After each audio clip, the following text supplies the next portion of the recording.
Baik, Assalamualaikum warahmatullahi wabarakatuh.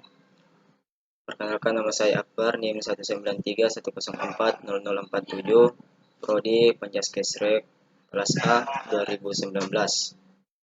Di sini saya akan mempresentasikan PowerPoint saya, yaitu psikologi panjas dan olahraga, yaitu perilaku. Baik, poin pertama, beberapa materi yang akan dibahas. Yang pertama, definisi perilaku. Yang kedua, alasan manusia berperilaku berbeda. Dan yang ketiga, perilaku atlet. Nah, definisi perilaku. Perilaku adalah segenap manifestasi hayati individu dalam berinteraksi dengan lingkungan, mulai dari perilaku yang paling nampak sampai yang tidak tampak, dari yang dirasakan sampai paling yang tidak dirasakan. Okviana 2015. Perilaku merupakan hasil daripada segala macam pengalaman serta interaksi manusia dengan lingkungannya yang terwujud dalam bentuk pengetahuan. Sikap dan tindakan. Perilaku merupakan respon atau reaksi seseorang individu terhadap stimulus yang berasal dari luar maupun dari dalam dirinya. Dalam kurung Notua Mojo 2010. Sedangkan menurut Waman 2011, perilaku merupakan suatu tindakan yang dapat diamati dan mempunyai frekuensi spesifik, durasi dan tujuan baik disadari maupun tidak. Perilaku adalah kumpulan berbagai faktor yang saling berinteraksi. Skinner 1938.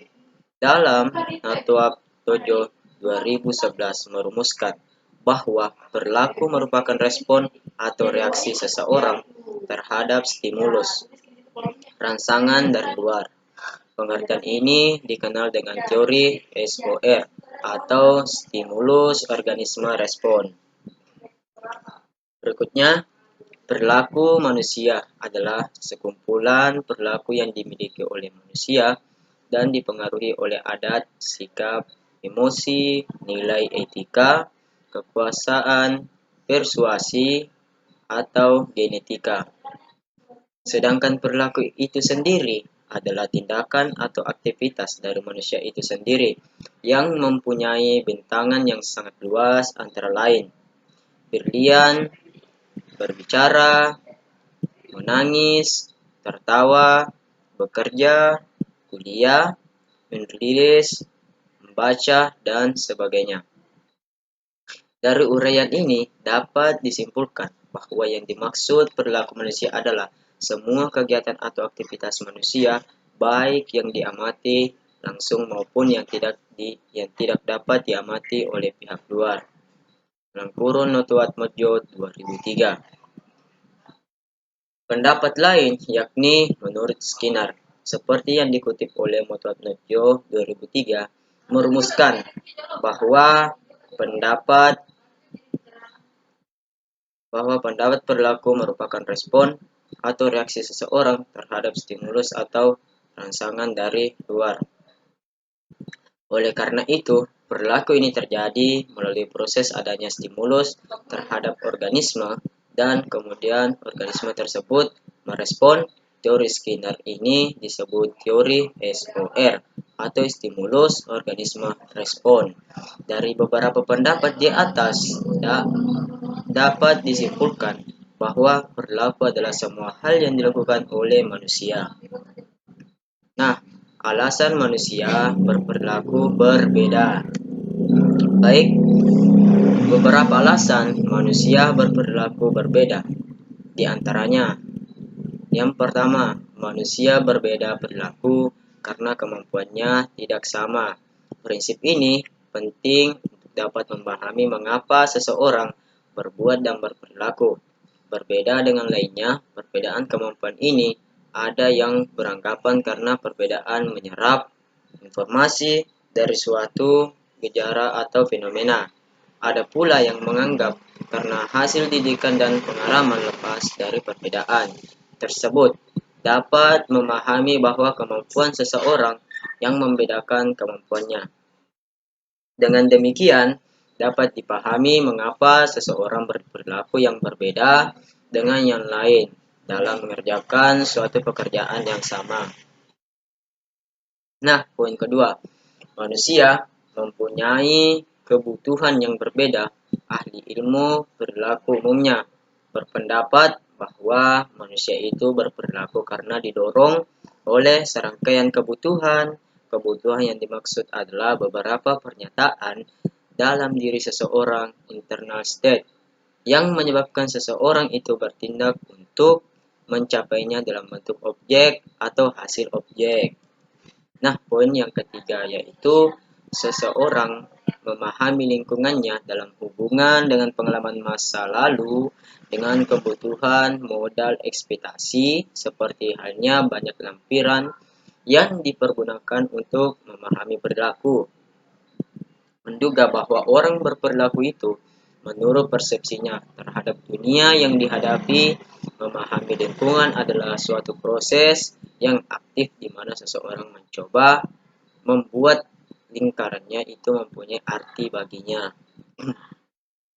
Proses yang aktif itu melibatkan seseorang individu mengakui apa yang dilihatnya dengan pengalaman masa lalu dan mengevaluasi apa yang dialami itu dalam kaitannya dengan kebutuhan dan nilai-nilai. Lingkungan akan lebih banyak memberikan kepada manusia sebagai objek dan peristiwa dibandingkan dengan kemampuan manusia itu sendiri.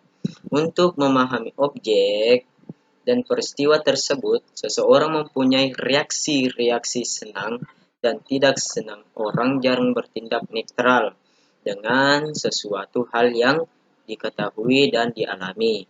Untuk mengevaluasi sesuatu yang dialami dengan cara senang atau tidak senang. Nah, poin yang keempat, perasaan senang dan tidak senang ini akan menjadikan seseorang untuk berbuat yang berbeda dengan orang lain dalam menggapai suatu hal. Orang merasa puas atau tidak puas, kepuasan tidak ini berhubungan dengan perbedaan antara harapan dan kenyataan. Dengan membandingkan apa yang diperoleh dalam situasi tertentu dengan apa yang diterima orang lain dalam situasi yang sama, hasil perbandingan ini kadangkala kurang informasi mengenai bahan masukan dalam kurung input dan hasil yang dicapai oleh orang lain tersebut. Kurang tepatnya, proses perbandingan tersebut bisa dikatakan orang tersebut telah salah persepsi. Dilihat dari jenisnya, ada beberapa jenis perilaku antara lain. Yang pertama, tampak, tidak tampak. Yang kedua, alami, operan. Yang ketiga, sederhana kompleks. Yang keempat, sengaja tidak disengaja. Nah, jika dilihat dari penyebab perilaku, dibedakan menjadi dua. Yang pertama, adanya rangsangan dari dalam, dan yang kedua adanya rangsangan dari luar.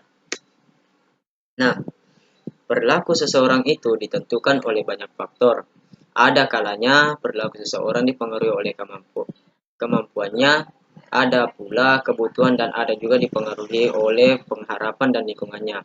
Lembaga pendidikan bisa mempengaruhi perilaku seseorang dengan merubah satu atau beberapa faktor penentu dari perilaku individu, kesemuanya terbuka untuk dipengaruhi.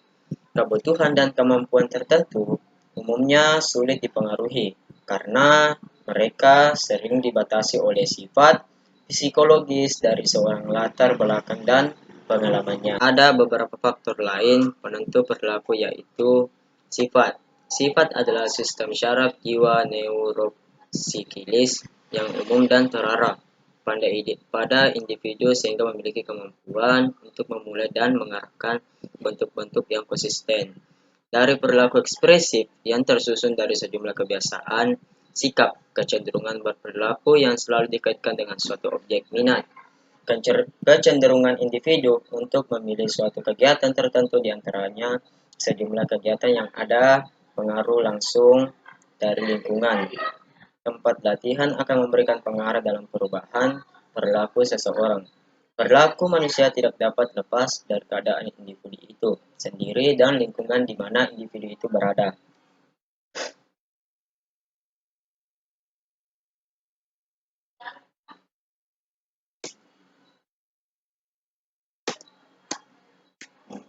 Nita, kenapa tidak mau pindah? Oke. Aduh. Ulangi saja. Banjir, anjay. Ada beberapa faktor lain penentu perilaku, yaitu sifat. Sifat adalah sistem syaraf jiwa neurokilis yang umum dan terarah pada individu sehingga memiliki kemampuan untuk memulai dan mengarahkan bentuk-bentuk yang konsisten. Dari perilaku ekspresif yang tersusun dari sejumlah kebiasaan, sikap, kecenderungan berperilaku yang selalu dikaitkan dengan suatu objek minat. Kecenderungan individu untuk memilih suatu kegiatan yang tertentu di antara sejumlah kegiatan yang ada. Pengaruh langsung dari lingkungan tempat latihan akan memberikan pengaruh dalam perubahan perilaku seseorang. Perilaku manusia tidak dapat lepas dari keadaan individu itu sendiri dan lingkungan di mana individu itu berada. Ini ada beberapa teori tentang perilaku. Teori insting. Teori ini dikemukakan oleh Mcdowell bahwa perilaku ini disebabkan oleh insting. Insting merupakan perilaku yang innate, perilaku yang bawaan dan akan mengalami perubahan karena pengalaman. 2. Teori dorongan atau drive theory.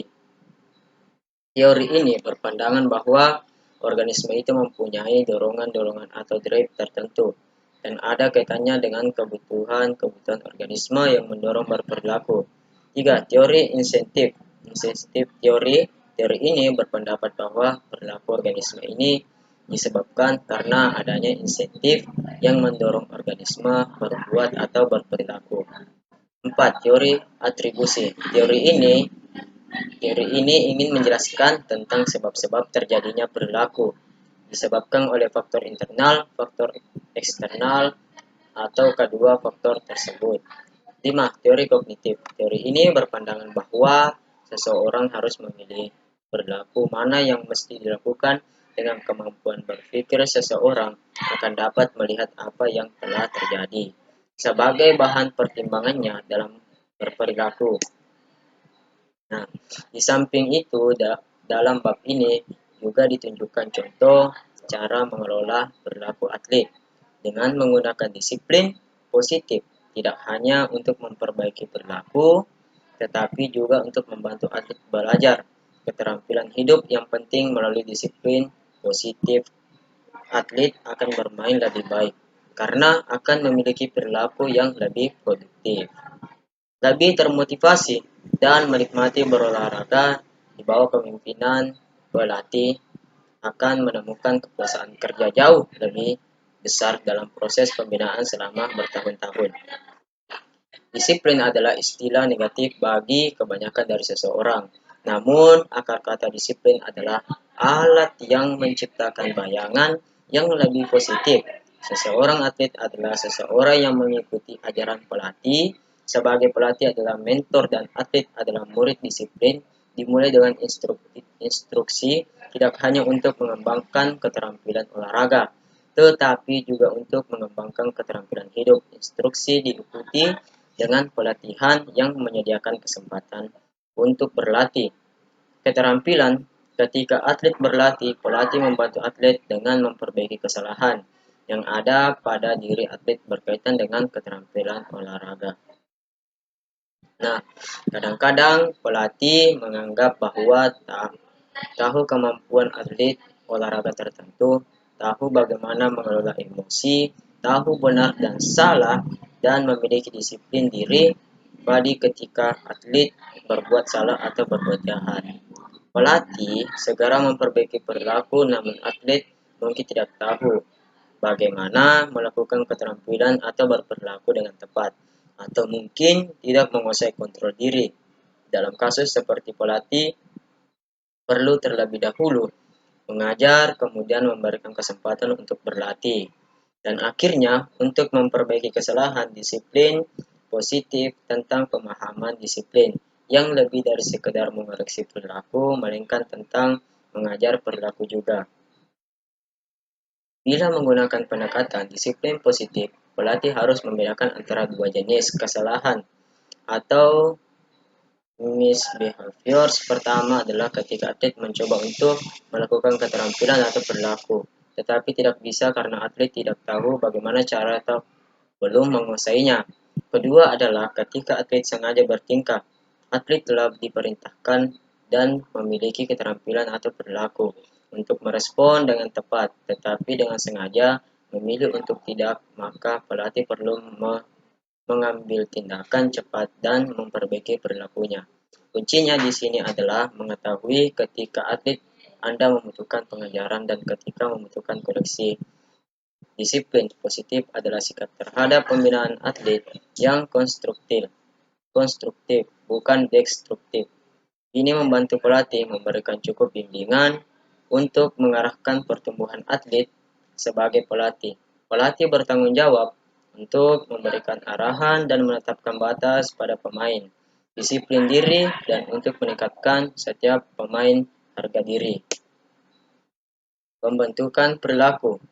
Yang pertama dengan conditioning atau kebiasaan. Kedua dengan pengertian atau insik. Tiga dengan menggunakan model. Pengaruh olahraga terhadap perilaku. Pertama, janji atau tanggung jawab, dalam kurung komitmen. Kedua, kepandaian, dalam kurung intelektual, semangat, motivation. Keempat, percaya diri. Kelima, emosi stabil. Dan keenam, mengontrol perilaku. Perilaku atlet. Yang pertama, sebelum hari pertandingan atau perlombaan, kumpulkan data mengenai kekuatan dan kelemahan lawan. Jika memungkinkan, putarlah rekaman pertandingannya maupun lawan tandingannya. Kemudian susunlah strategi untuk menghadapinya. Untuk pemain beragu, diskusikan strategi tersebut dengan pasangannya. Pantau kemajuan atlet, baik fisik maupun mentalnya, dengan memperhatikan bagaimana tingkat konsentrasi, bagaimana irama, timing, power, dan kelancaran, menjalankan keterampilannya, serta sikap terhadap latihan secara umum. Pantau tingkat kecemasan atlet dengan melihat ekspresi wajahnya, apakah cerah atau murung, apakah sinar matanya letih atau segar, dan awas juga perhatikan suasana hatinya.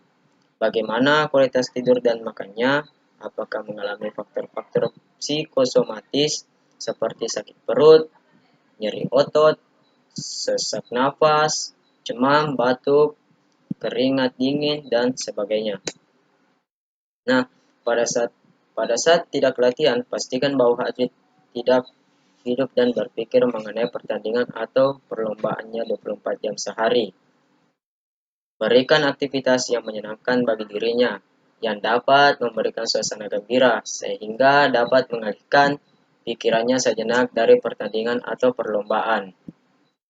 Satu hari menjelang pertandingan atau perlombaan, biasanya cukup latihan ringan saja, dan tidak perlu berada di lapangan terlalu lama. Pada malam hari sebelum pertandingan, tidurlah pada saat yang tepat. Tidak perlu tidur terlalu cepat. Sebelum tidur, lakukan latihan relaksasi dan visualisasi. Jika pertandingan atau perlombaan besok dilakukan pagi atau siang hari, siapkan alat-alat perlengkapan pertandingan atau perlombaan, termasuk baju ganti dan perlengkapan cadangan malam ini, juga agar esok tidak terburu-buru. Pastikan semua dalam keadaan baik. Pada hari pertandingan atau perlombaan, bangun tidur pada saat yang tepat, malamnya harus tidur cukup dan tidak berlebihan.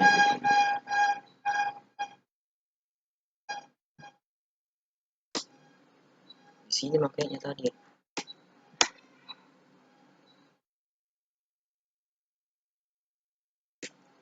Apa sih? Gimana tadi? Sini kok tadi pada pertandingan. Pada hari pertandingan atau perlombaan, bangun tidur pada saat yang tepat, malamnya harus tidur cukup dan tidak berlebihan.